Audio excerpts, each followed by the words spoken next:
ഒരു കാലത്ത് പൂരപ്രേമികളുടെയെല്ലാം ഇഷ്ടഗജവീരന്മാരിൽ ഒരുവനായിരുന്നവൻ. നിരവധി ഉത്സവ പൂരങ്ങൾക്ക് തിടമ്പേറ്റിയിരുന്ന കൊമ്പൻ ബാലുശ്ശേരി വിഷ്ണു.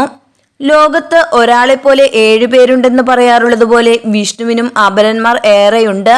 മുള്ളത്താനയും മധുരപ്പുറം കണ്ണനും പുതുപ്പള്ളി കേശുവുമൊക്കെ വിഷ്ണുവിനെ പോലെ തന്നെയാണെന്നാണ് പറയപ്പെട്ടിരുന്നത്. നല്ല ഭക്ഷണക്കൊതിയനായ ആനയായിരുന്നു ബാലുശ്ശേരി വിഷ്ണു.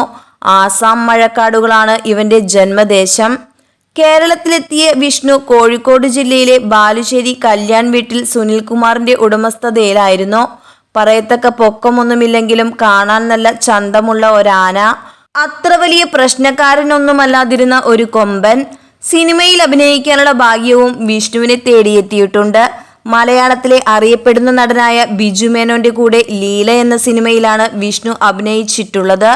2020 എരണ്ടക്കെട്ട് വന്നാണ് ബാലുശ്ശേരി വിഷ്ണു ചെരിയുന്നത്. വയറുവേദനയെ തുടർന്ന് ആനയ്ക്ക് 1 മാസത്തോളം വിദഗ്ധ ചികിത്സകൾ നൽകിയെങ്കിലും ഫലപ്രാപ്തി കണ്ടിരുന്നില്ല.